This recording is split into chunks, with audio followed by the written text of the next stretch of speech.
All right. So welcome everyone to the last issue of the South American Geometry webinar for calendar year 2024. This is our keynote closure talk by our good friend and colleague Jason Lotay from Oxford. Before we get into the matter, let me remind you that you have instructions on the chat should you wish to subscribe to our list for next year. Announcements. You can also join a WhatsApp group, which is strictly for announcements, as well as check our calendar and indeed add our calendar directly to your Google Agenda by following the links provided, as well as watch previously recorded talks on our YouTube channel. All the instructions are fixed on the chat, which is the talking balloon in the lower right corner of your screen. If you wish to ask questions, there's a raise your hand button in front of you, which you can use to activate the speaker, seeing as Jason will probably not be seeing us as he speaks. So without further ado, welcome, Jason. Jason has interactions with Brazilian and South American mathematics, co-supervised students, interacted with us, research around G2, geometry, and adjacent topics. So it's a pleasure for us to have him close the year on the subject of G2 instantons, the heterotic G2 system, and generalized geometry. Yep. Thank you very much, Enrique, and everyone else involved in the webinar for inviting me to speak at this event. I'm honored to be the speaker here. And yes, today what I want to tell you about is these three things that Enrique mentioned: G2 instantons, the heterotic G2 system, and generalized geometry.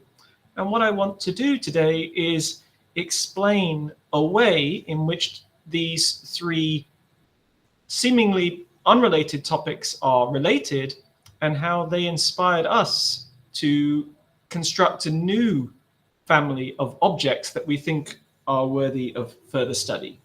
And by we, I mean Agnaldo da Silva Jr., Mario Garcia Fernandez, Enrique Saert, and myself.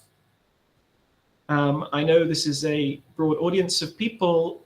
If you want to ask me anything along the way that you don't understand or object to, then please do so as we go along. Okay, so where does the story begin? Well, for me, the story begins with the following motivation that comes not from geometry or mathematics, but from physics, and namely from heterotic string theory, which is a physical theory acting in 10 space-time dimensions. So here we have 9 space dimensions and 1 time dimension. And we're going to suppose that our space-time is very, very simple. It's just a product of a 3-dimensional space-time, which I call B, with 2 space and 1 time dimension, and a 7-dimensional Riemannian object, M7. And what this string theory gives you, if you assume that actually your theory doesn't really depend on the space B very much, then what it gives you is a pair of objects, which I call phi and A on my 7 manifold. And what are these objects? Well, the first object is a 3-form of a special type on the 7 manifold. It's called a G2 structure. And for us, that means it has a kind of non-degeneracy condition that it satisfies. So that's what phi is. What is A? A is a connection on some principal bundle over your manifold M. And the principal bundle we're going to call P, and the curvature of this connection is going to be FA. And what the heterotic string theory tells you is that it satisfies some complicated system of equations called the heterotic G2 system. Now, just to fix ideas as to a very simple solution to this system is just to take R7, or if you prefer everything to be compact, you could take T7. And then you just take a flat connection on any bundle you like over the R7 or T7. And then the 3-form that you take is actually a very familiar looking 3-form if you think about just geometry in 3 dimensions, it's like the scalar triple product. But we're not working in 3 dimensions anymore, we're working in 7 dimensions, but nevertheless, there's still a cross product that exists, and you can define this scalar triple product. And just as in 3 dimensions, this thing is totally skew, so this is a 3 form. Now, an interesting fact is that although this heterotic G2 system is very complicated, there's one very nice equation that lies within the system, and it's the following equation. It says if you take the curvature of your connection and wedge it with the dual of the 3 form, so it's a 4 form, you're going to get 0. And this is called the G2 instanton equation. So this equation is very nice because it forms part of gauge theory in higher dimensions. And it's hoped, ideas due to Donaldson-Thomas and then furthered by Donaldson-Siegel, Joyce, and Dwan-Wolpulski and others, that one can hope to somehow build invariants out of the moduli space of solutions to this G2 instanton equation. So this is very far from being realized, but it's still a very nice picture to have at our disposal and motivates us very much to consider the G2 instanton equation. But as I said, this is only part of the system. The system is, Enrique, you had a question or comment? Yeah. Yeah, a curiosity. Some people might be puzzled as to how a 2-1 3-manifold can be a physical theory in any way. They would be right to be puzzled. That's right. So on the nose, it's obviously not looking like a physical theory, but there's various dualities and things that will switch this space, which is going to be some either flat or anti-de Sitter type space, with some space in that's a sort of real 4 space-time dimensional one. So there's a version of duality between this and one where this is a more physical looking thing and this becomes 6-dimensional. So yes, thank you, Enrique, for that. Okay. And but as I said, this heterotic G2 system has got this very nice sub-equation, but what does it mean geometrically? I mean, it comes from physics. Does it have any geometric meaning, or is it just purely some set of physical equations? And that's really the starting point for this, for our discussion today. We're trying to understand some way to geometrically interpret this heterotic G2 system. So what I'm going to do, the idea, is that we're going to introduce a new class of objects, which is now not going to be a pair of things, phi and a, but also includes a new term, which is h, a new component, h. So we have triples, phi, h, and a, which generalize the heterotic G2 system. And the way that we're going to be motivated to introduce these triples is via generalized geometry. So now I can tick the box of having mentioned everything that comes from the title inside the talk itself. Now, what is it that we've got are these 3 things, phi, h, and a. We've got a 3 form, which is a G2 structure on the 7 manifold. A is a connection on the principal bundle, just as before. And we have a 3 form h on the 7 manifold. So this is the new bit of data that we're adding in. And what we call these triples is coupled G2 instantons. So that's what we're going to introduce today. And what it will be is a G2 instanton, not on the bundle P anymore, but on this enlarged bundle Tm plus add P. That's where it's going to be defined. And it's going to depend on all of the data phi, h, and a. So that's why it's coupled. It involves all of the bits of data. And what are the main results? So what we're going to show is that if you have a solution to the heterotic G2 system, then you get a coupled G2 instanton. So this shows that the heterotic G2 system, it sits inside something which is geometrically very natural. It's just the G2 instanton equation on a bigger space.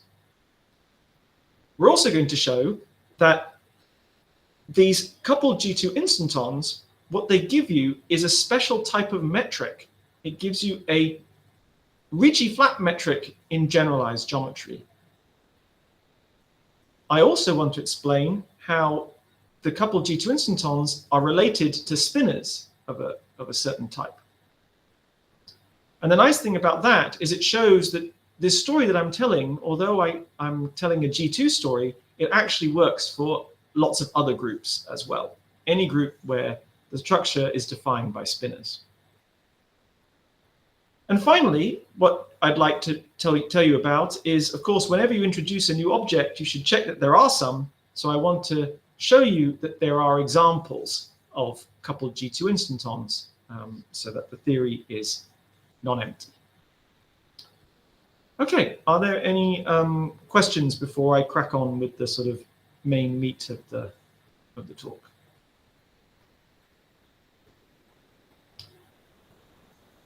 All right, great. So that's the plan. I want to tell you about these three results and then give you some examples of coupled G2 instantons. So let's just begin with some background that I think is interesting and useful. So the first is about G2 structures. So one nice thing about G2 structures is that they have associated to them a notion of torsion. And this torsion can be encoded in terms of differential forms. So what you do is you take your G2 structure phi and you take its exterior derivative and you take the exterior derivative of its dual. And what you'll get is some forms. So here the subscript indicates the degree of the form. So tau 0 is a 0 form, a function, tau 1 is a 1 form, and so on. And this decomposition is an orthogonal decomposition of the derivative of phi and the derivative of star phi. So we get these forms. And what's good as well about a G2 structure is that if you have one, it always determines a metric, which is very nice, uniquely determines a metric, G phi. And so once you have a metric, of course, you have a Levi-Civita connection, which I'll call nabla phi. And you can ask, when is this Levi-Civita connection got some special property? Well, that is when your G2 structure is torsion-free. So that's when all of these torsion forms, tau 0, tau 1, tau 2, tau 3, they all vanish.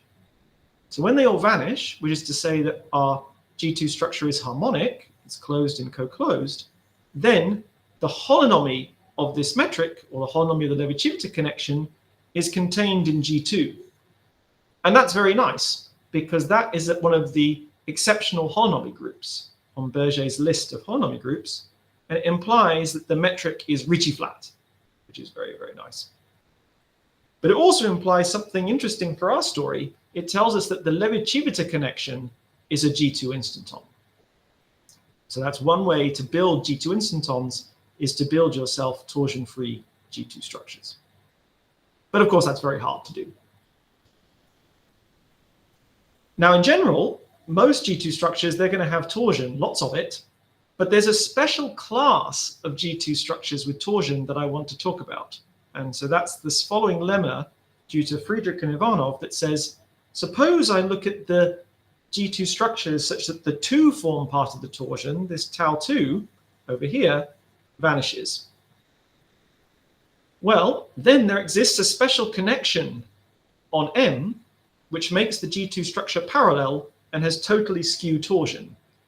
In fact, this connection is unique and has torsion given by a 3 form, H phi, which you can write down explicitly. So let's not worry too much about the formula. It's not that important. But I just want to say that whenever you have tau 2 equals 0, namely that d of star phi is somehow just a multiple of star phi, then you get this canonical 3 form coming out that is the torsion of a very natural connection on your manifold. So this character, this 3 form, will appear again and again later on in the talk. So any questions about that before I move on?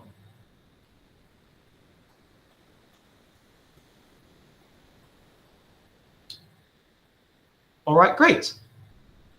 So now the other bit of background I'd like to tell you about is generalized geometry. So I just want to explain some of the basic ideas of generalized geometry in one slide. And the slogan of generalized geometry is that rather than thinking of the geometry of the tangent bundle, you think of the geometry of the tangent plus cotangent bundle. And the reason why you do that is because there are two natural structures on the tangent plus cotangent bundle.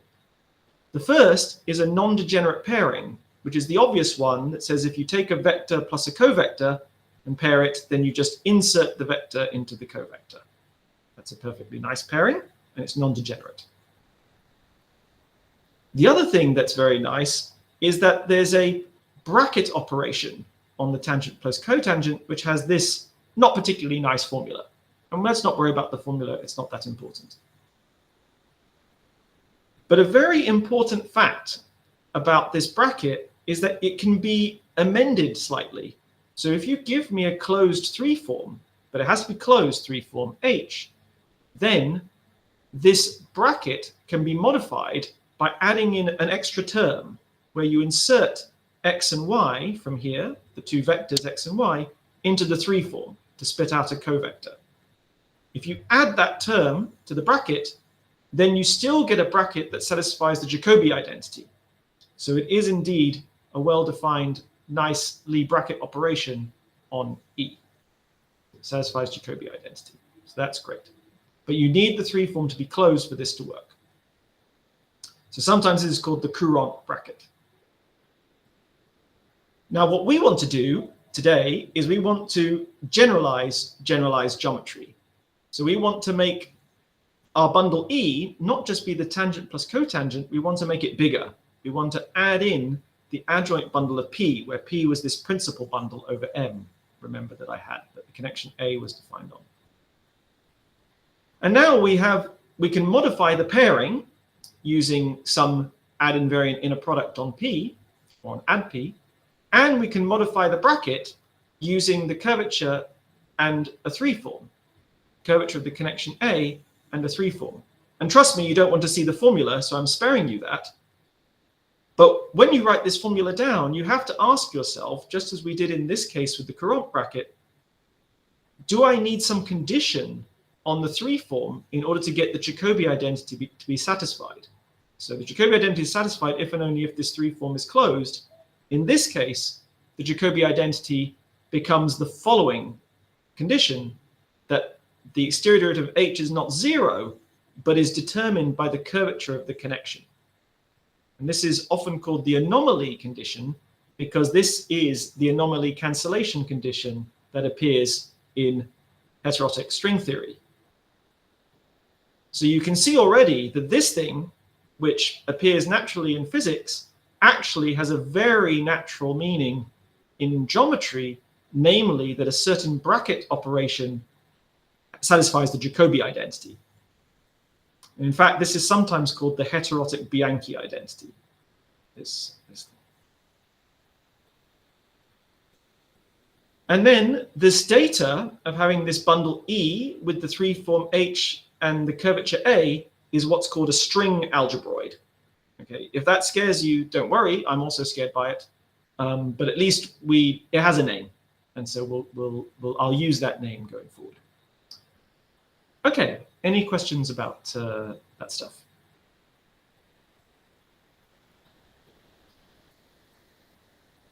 All right, so now I can tell you what a coupled G2 instanton is. So we're going to take our string algebroid that we just defined, and I'm going to take a G2 structure on my manifold and recall that that gives me a metric. And what that enables me to do is to define a splitting of my bundle E into a part which I might call V plus for positive and V minus for, well, kind of negative, well, less than or equal to 0, really. And the explicit formulas are these. So the only thing I want you to take away from this is that V plus has the following 2 properties. 1, it's isomorphic to the tangent bundle. 2, the pairing, the natural pairing on E is positive on V plus, and that's why it's called V plus. Whereas V minus has the property that it's isomorphic to the tangent plus the add P, and in this case, the pairing is less than or equal to 0. All right, what's so good about this splitting? Well, this splitting enables you to define a nice differential operator. It's an operator from sections of V minus to sections of V minus tensor V, the dual of V plus. And the formula is actually very simple. The formula is you take V plus and V minus and you take their bracket in E, and then you project it onto V minus.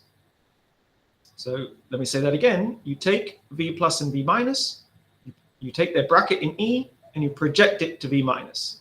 This is a way to define what it means to differentiate this V minus in the direction of V plus, according to this derivative D minus plus.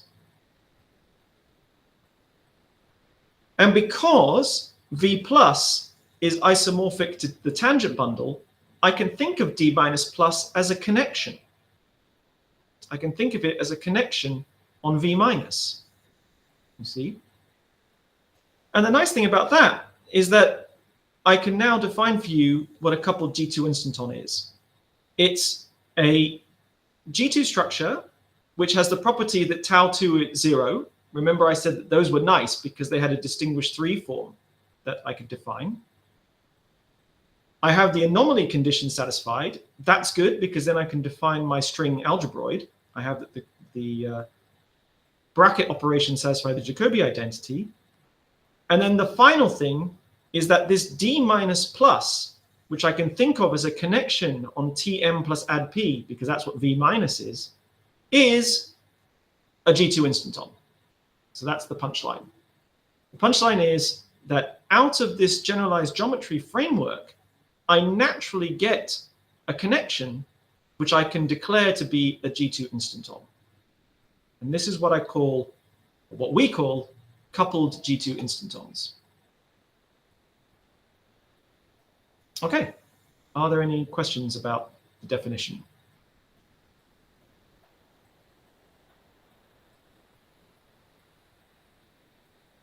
Great. So what's good about coupled G2 instantons? So what do they give you? Well, let's return to our friend, the heterotic G2 system that I didn't write down for you, but now I'm going to. So it starts off with a G2 structure for which the 2-form part of the torsion vanishes. And then what I do is, as I said, I'm just reminding you what that means. It means that d phi can be written in terms of these torsion forms tau 0, tau 1, and tau 3.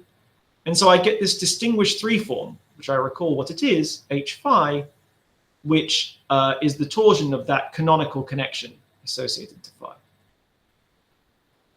Now, I've got a 3 form, and I wanted a 3 form for my definition of the coupled G2 instantons.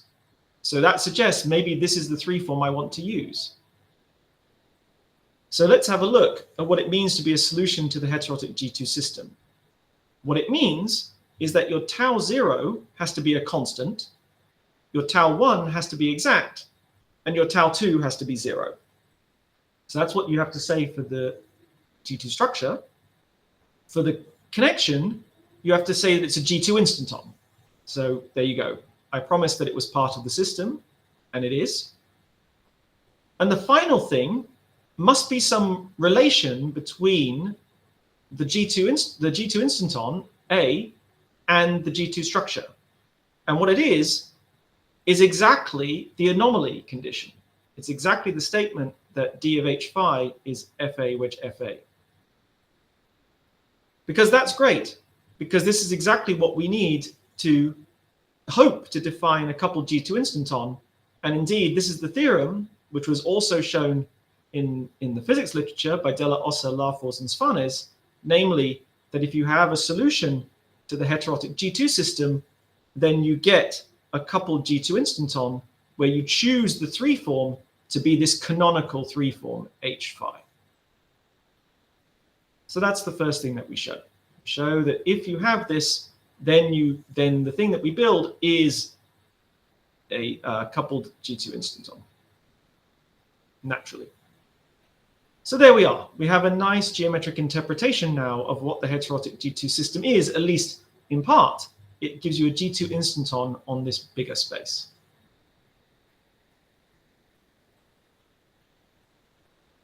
So that at least connects coupled G2 instantons to physics. What can they do for us in mathematics? So as I said, they gave us a special type of metric called a generalized metric. So let's remember that we had this thing called the string algebroid, which was a bundle E, a 3-form H, and a connection A. And using the G2 structure, we got a splitting of this E into a V plus and a V minus, where V plus was isomorphic to the tangent bundle, and the pairing was positive definite on this V plus, which was why we called it V plus. And what we can do whenever we have such a splitting on a string algebroid, we can define something called a generalized metric. And what this means is that it's a map from E to E, which is orthogonal for the pairing. It squares to be the identity, and the V plus and minus are very well named because they are the plus and minus 1 eigenspaces for G. Of course, that makes sense that the only eigenvalues are plus and minus 1 because it squares to the identity, and these V plus and V minus are exactly the plus and minus 1 eigenspaces. So for those of you who are familiar with generalized geometry, this should look very familiar to you, because if I just change this identity to minus identity and this plus or minus 1 to plus or minus I, this would be the definition of a generalized complex structure. So this is a very similar definition here, or generalized almost complex structure, I should say. So this is a generalized metric. Now what you can do with a generalized metric is that you can build a natural notion of Ricci curvature. It's called the generalized Ricci curvature. And for reasons that I won't explain, there are two types. There's a positive type and a negative type. And that's because you can swap the roles of V plus and V minus in this formula. You know, it's not symmetric anymore. So this is the first thing that's a little bit disturbing when you first see it, is that the Ricci curvature is no longer a symmetric tensor, but that's part of the asymmetry in this V plus and V minus. So that lingers here. But in any event, we have some natural notion of the Ricci curvature of this generalized metric.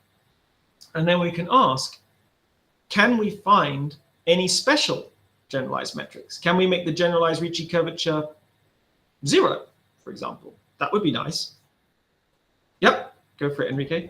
So real quick, only occurred to me now. I mean, I was in the room when you proved all this, but only occurred to me now. Is the asymmetry between V plus and V minus directly caused by the symmetry in the choices of the Courant bracket as to what's the interior product and the exterior product, right? I was thinking, if you reverse the choices there, then you would precisely interchange V plus and V minus. So this is kind of, you know, up to an arbitrary choice in the beginning. That's the asymmetry you would expect to find all the way. That's almost true. So if we did this in the usual setting of generalized geometry, where E was just the tangent plus cotangent, then what you say is true. So then it's just the asymmetry in saying which one you declare, which index do you declare to be up and which one do you declare to be down, right? You could swap the roles of tangent and cotangent. But here, right, and the lead derivative and the interior product, right, with the Courant bracket, right? That's right. That's USP. Yeah, that's right. But then we have this add P thing, and then we have to decide where it goes. And the issue is that add P can never go into V plus. So that can never happen, because V plus has to be isomorphic to the tangent bundle. So you're not allowed to just swap V minus and V plus, because add P always has to be in V minus. It always has to be there. So it's a genuine asymmetry. You can't just switch around the signs and get them to swap. Fair point. Okay. Yeah. No, but that's a good point. So if you do this in the usual, you know, the ungeneralized generalized geometry, if you do it in the usual case, then indeed it amounts to flipping a sign everywhere, and then you can swap the roles of V plus and V minus, and then the two Ricci curvatures are really kind of the same. But here that's not the case. So here it's the Ricci plus and the Ricci minus are genuinely different objects. Right. They're genuinely different. Yeah. Cool. Okay. Yeah. Yes, that's right. And it's the Ricci plus that's the one that we like, because it's the one that's actually that purports to our construction. And what we show is that if you have a coupled G2 instanton, then by magic, well, not by magic, by doing the computation, which Agnardo and others were very kind to do, is that you get the Ricci curvature, generalized Ricci curvature has to vanish. So remember that I told you on the third slide, that if I have a torsion-free G2 structure, then I get a Ricci-flat metric, right? Because the metric that the G2 structure defines has Hahn-Omi contained in G2, and then that defines for you a Ricci-flat metric. What we're saying here is that given a more general class of G2 structures, there isn't a Ricci-flat metric anymore on the tangent bundle, but there is a Ricci-flat metric on some other associated bundle if you can have the coupled G2 instanton equation satisfied. And this is also reasonable because our coupled G2 instanton equation is a second order equation in our phi, and this is also a second order equation. So they're on equal footing now. So this is this is a natural thing. In fact, you can just eyeball that the equations that are in the coupled G2 instanton equation, they can be rephrased as implying that the Ricci curvature is 0. But it's not an if and only if. They're genuinely different things, and it would be an interesting question to find, find Ricci-flat metrics, generalized Ricci-flat metrics that don't come from G2 instantons, to understand the gap between this big and if and only if. But it's a very interesting thing. Yes, and again, finding generalized Ricci-flat or generalized Einstein metrics is something that people are interested in, and here gives you a way to construct them by solving a gauge-theoretic equation now, the G2 instanton equation. Okay, so now the final set of results that I want to tell you about relate to spinors. So changing gears slightly, we can express a G2 structure as the same thing as a nowhere vanishing spinor, which I'm going to call eta. So how is that? Well, this is the formula. So I can just tell you that if I have G2 structure and I evaluate it on 3 vectors x, y, and z, then I can build that using the spinor eta by using Clifford multiplication by x, y, and z, and then pairing using the usual pairing on spinors. So in some sense, phi is the square of the spinor eta. That's what this is kind of saying, roughly speaking. And of course, the non-trivial fact is that given this formula, it determines, if you're given phi, you can also determine eta. So it's an if and only if. Now you can ask yourself, can I express my my coupled G2 instanton equation in terms of spinors? Because often things in spinors look nice. So again, we recall that we had this string algebroid, which had this bundle E v plus plus v minus, where v plus was a copy of the tangent bundle.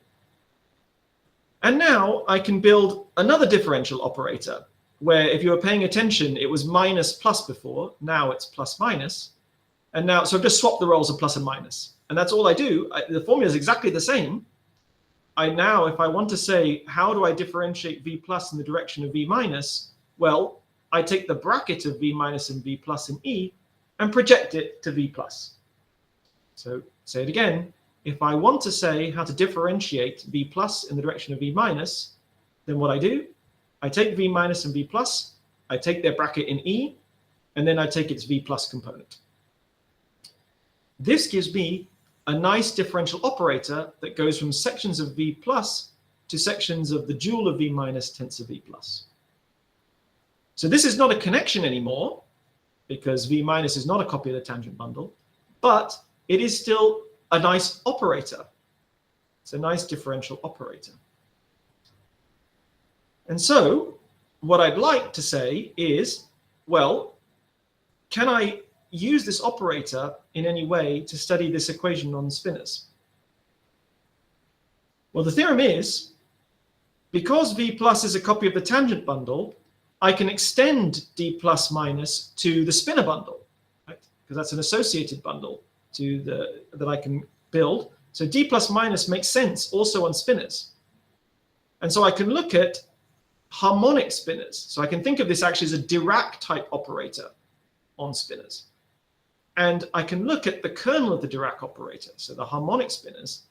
And if I also impose the anomaly condition, which I have to do separately because the spinor doesn't see the anomaly condition, but if I do that, if I look at the harmonic spinors for which the anomaly condition is satisfied, then I get a coupled G2 instanton.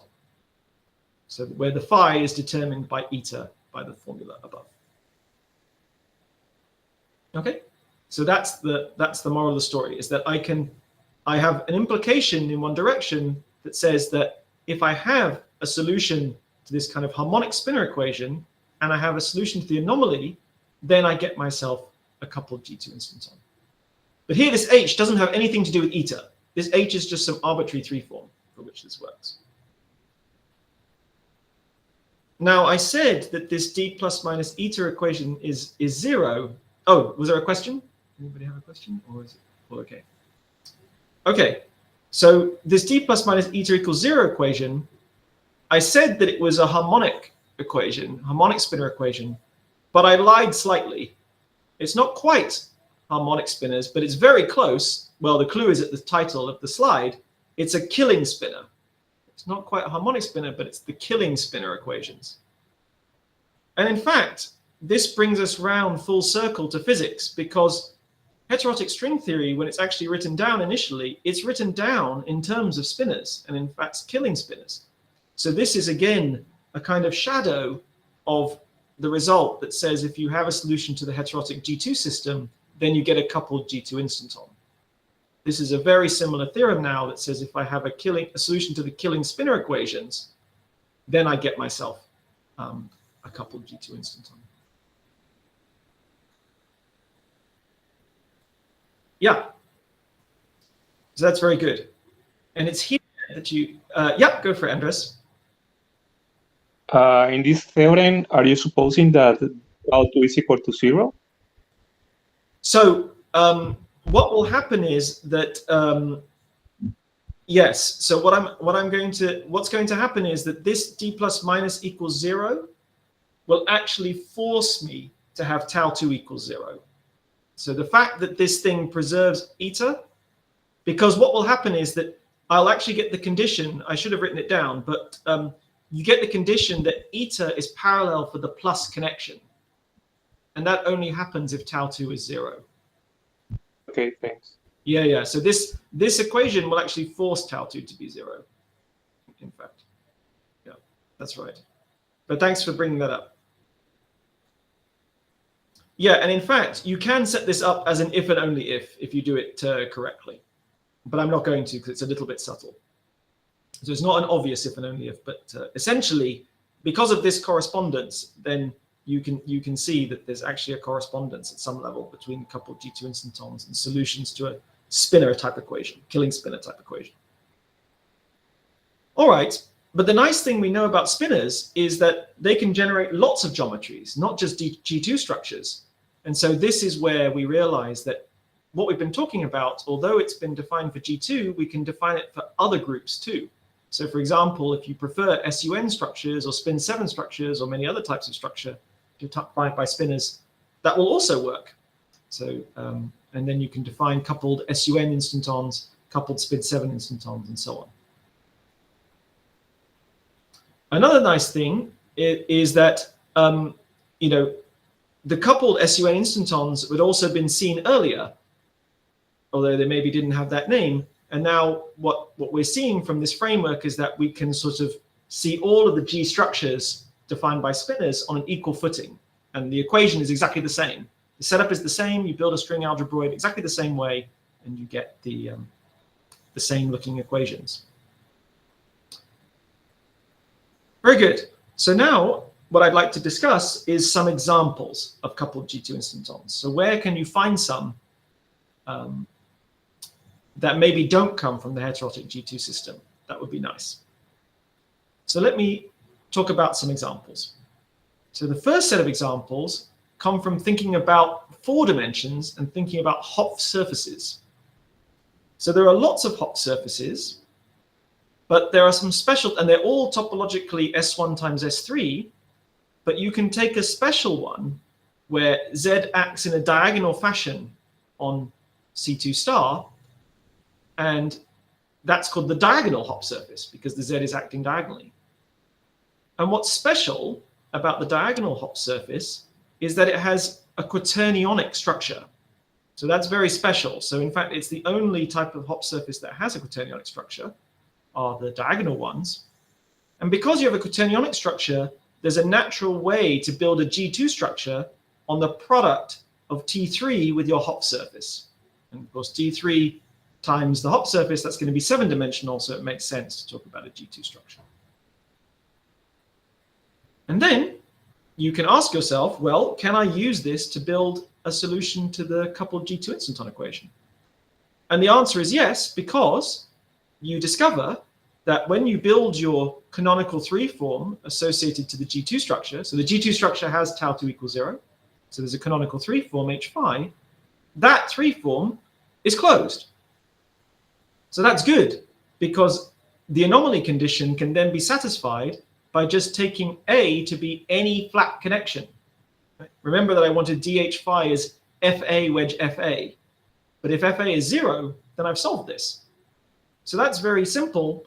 And so in particular, I get a coupled G2 instanton, phi, H phi, and I'm representing by 0, say the trivial flat connection. That's what I can take. That's what this is. This is the connection A, I'm taking it to be 0, trivial flat. Now I should say that you can check, you can ask, well, maybe this is a solution to the heterotic G2 system.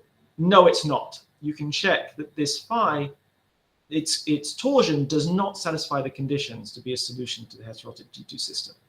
So this is a genuine, mathematically interesting, but not physically interesting solution. Or perhaps the physics doesn't exist yet that makes this interesting. Up to you. Okay, so that was dimension 4.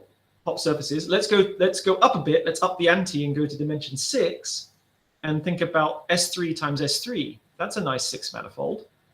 And it has a very nice complex structure. If I think about C2 star times C2 star and take the quotient of a particular action of C, then I get myself something that's topologically S3 times S3, and it has what's called the Calabi-Ekman structure. So this is the Calabi-Ekman complex structure. In fact, that Calabi-Ekman complex structure can be extended to an SU3 structure. And that means I can build a G2 structure on S1 times the Calabi-Ekman S3 times S3. So that was a lot to say, but it basically says S3 times S3 naturally has an interesting SU3 structure, which comes from this presentation as a complex manifold.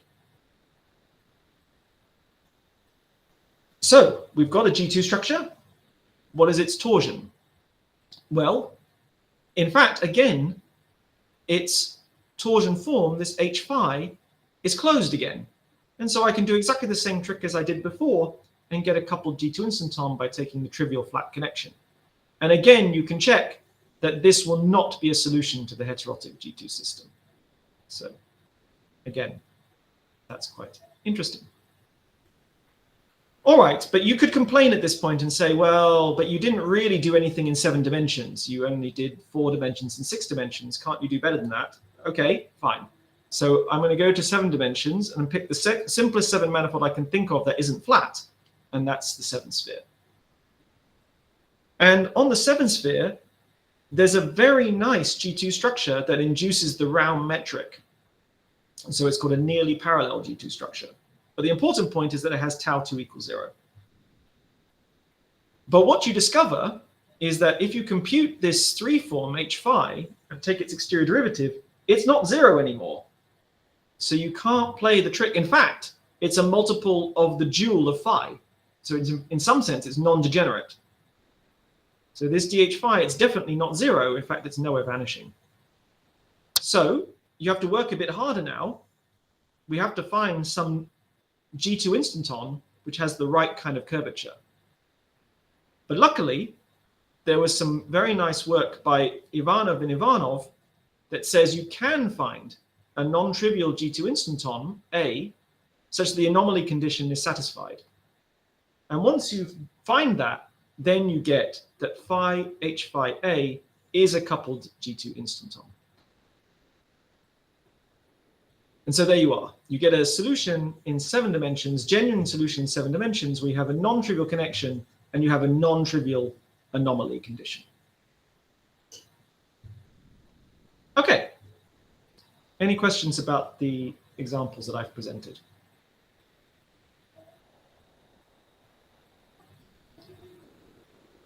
All right. So let me just conclude by summarizing all of the things that I said, or at least some of the things that I said.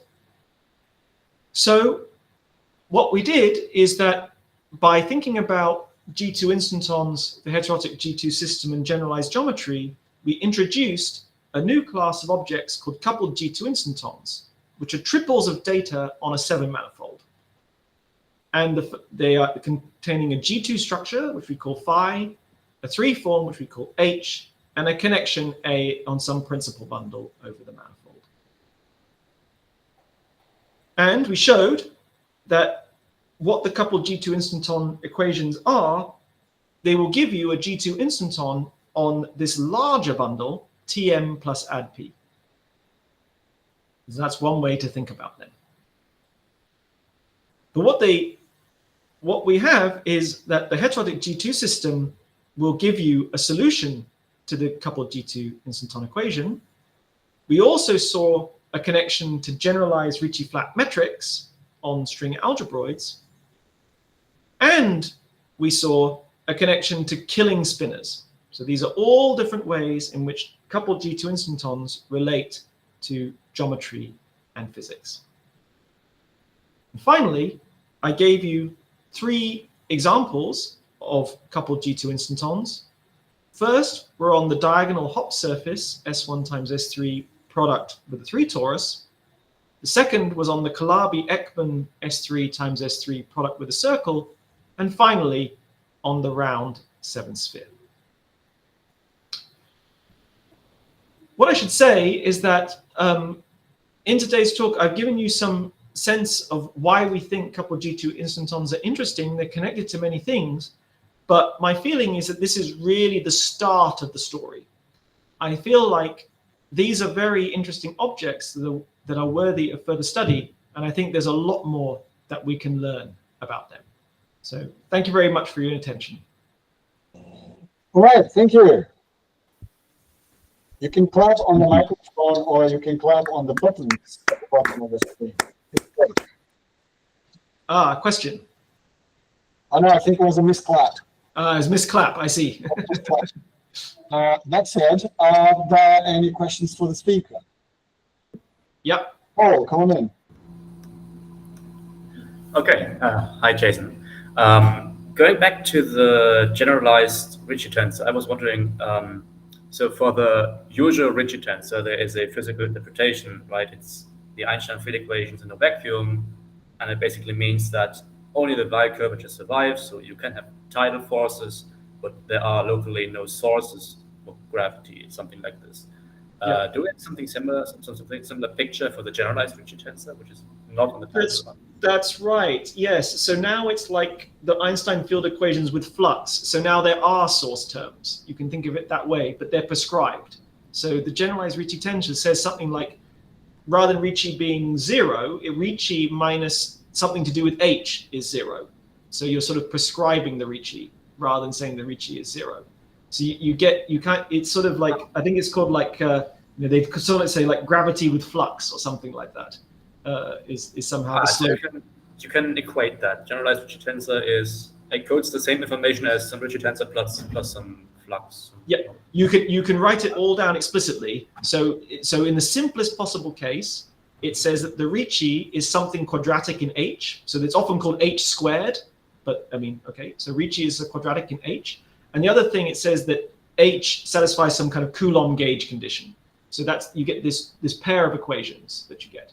So this is, you can write down explicitly what generalized Ricci means, and that's what it means. To say that generalized Ricci-flat is that statement.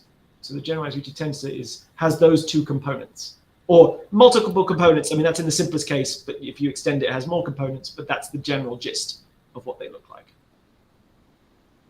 Cool, thank you. Yeah, so people talk about generalized Ricci flow. You know, there's many things that people now work on where they take the Ricci, and you can write it all explicitly in terms of metrics and two forms, in fact. Because you want to prescribe, the reason why it's two forms is because you often think of your three form being closed, and then you want to preserve its cohomology class. So then you write everything as H plus dB, and then it's a flow of metrics and these B fields, as they call them. Yep. Right. Are there any more questions from the audience? Hi, can you hear me?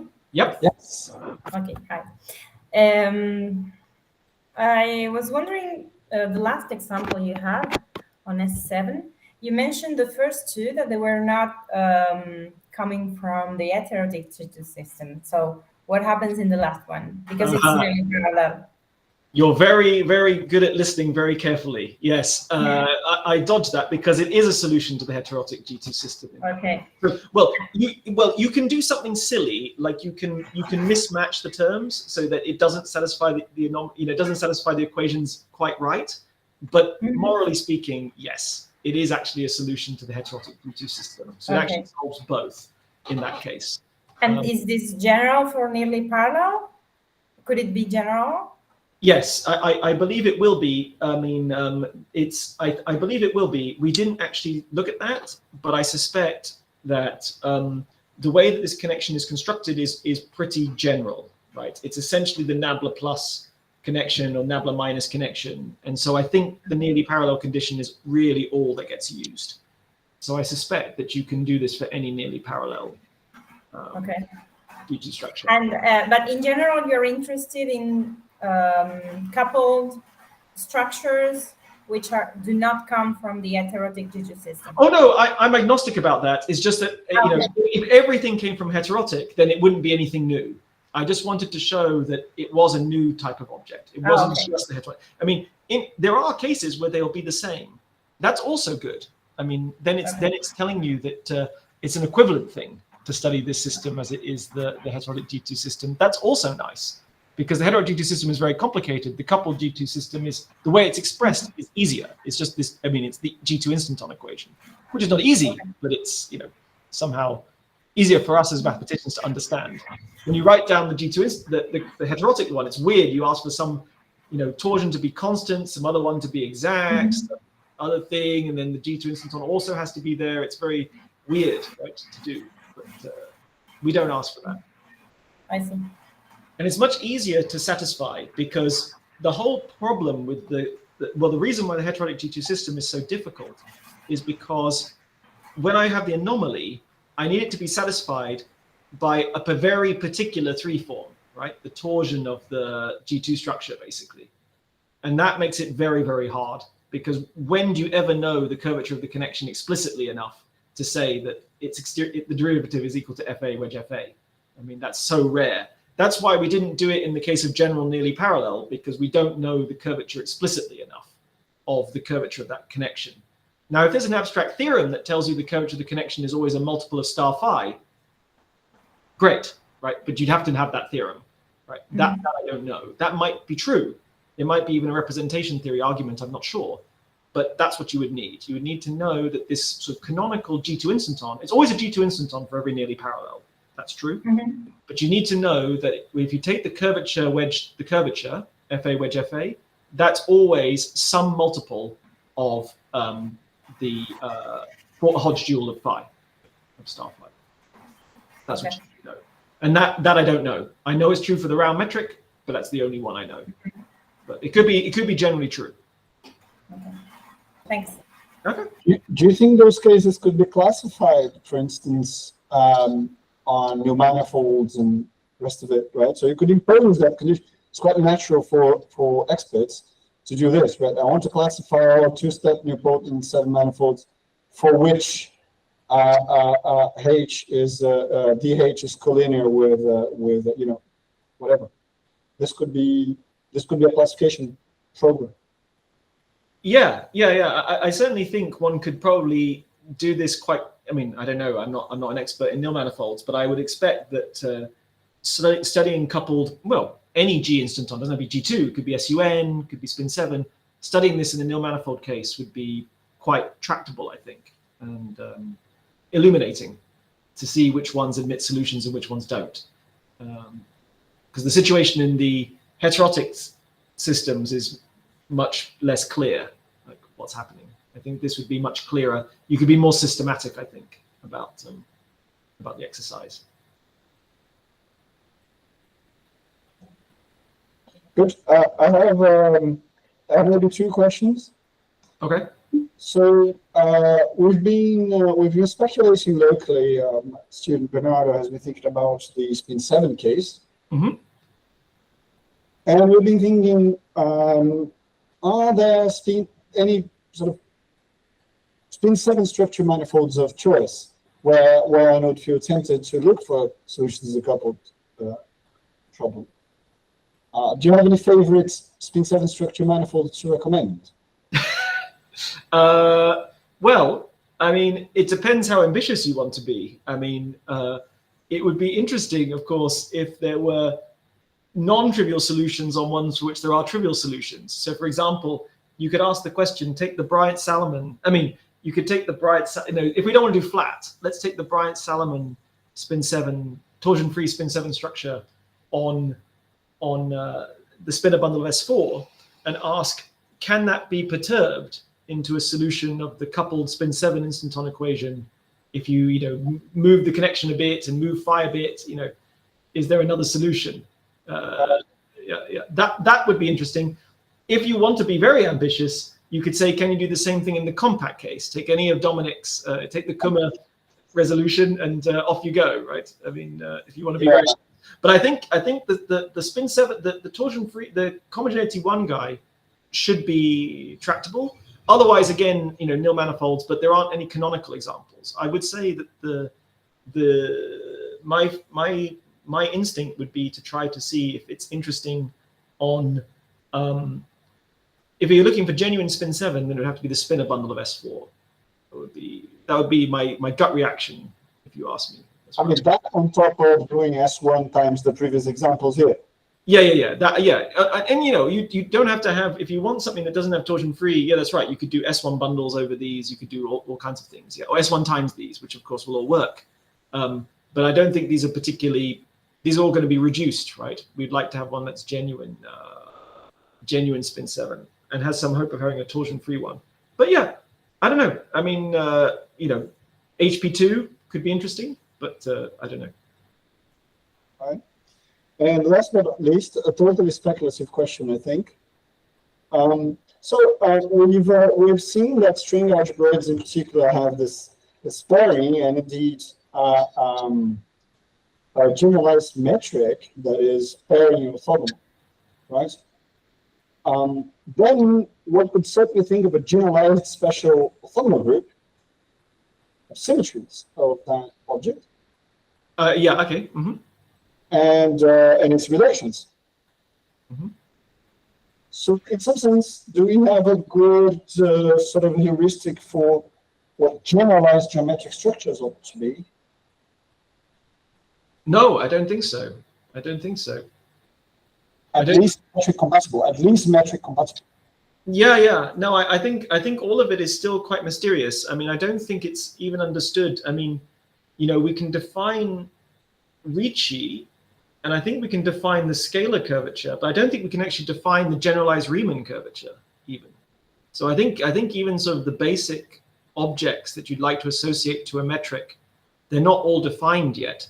And I think there's some, well, not disagreement, but I think it was only proven fairly recently that in some cases all of these definitions are actually equivalent. Like there were some sort of different definitions, and it turned out they were all the same thing.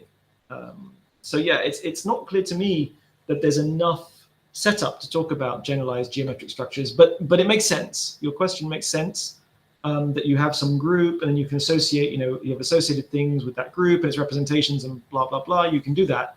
But I think that even the foundations, like what is the generalized Riemann curvature? I'm not sure, Well, I think there are some basic, maybe the Riemann curvature is done, but maybe the vial isn't. I don't know. There are bits of, sort of standard Riemannian geometry or even Lorentzian, just associated to pseudometrics or whatever, that we don't have in the generalized framework, as far as I understand it. So I think there are some, even the way that scalar curvature is defined, generalized scalar curvature is defined, is a bit strange. The way it's defined is that it's the remainder term in the Weizenbach formula. That's the definition, which is a bit peculiar because you'd like to take you can't take the trace to Ricci because that doesn't make any sense. It's not symmetric. It doesn't make sense. But yeah, it's the remainder term in the Weizenbach formula. It's kind of a weird. It'd be nice to have another definition which doesn't involve taking derivatives like that. But yeah. Right. Yeah. So that was very speculative. I would be surprised if you had an answer. But no, but it's good to speculate. I like it. I stir this. Yeah. The more I stir this, I keep asking myself, maybe are we anywhere near, generalized geometric structure, a theory of generalized geometric structure? Probably not there. I don't think so, but why not? I mean, somehow, the moral of physics, in some sense, is that everything boils down to the representations of some very large group, like say it's the Poincare group or the super Poincare group or whatever. So maybe this is also secretly all about the representations of some very big group, some super group. Maybe it's not even really a group; it's some super Lie group or something. Maybe that's what's going on, but that's highly speculative. I don't really know, but it could be. It could be that that's really the sort of the secret of what's happening. Is there's some very large symmetry group which is really controlling, and maybe it's not really a group, like it's some object that's sort of group-like in some way. I don't want to say groupoid because that's bad. That's taken. It's taken. I don't want to say that. Yeah. Okay. All right, Jason. Thank you so much. Okay. I'd also like to thank the other organizers, Adriana Andrada, Paolo Piccioni, Juliet Saavedra, and Luis Lara for this year. We will most certainly have a continuation next year to be announced in our channels. So if you're here for the first time, make sure you follow the instructions to stay in touch, which are available on the chat. They are fixed in the chat. And wish everyone a lovely end of this calendar year. For those of you who, like us who are going into the summer, also have a lovely summer. And let's see each other again, hopefully starting in March. Take care.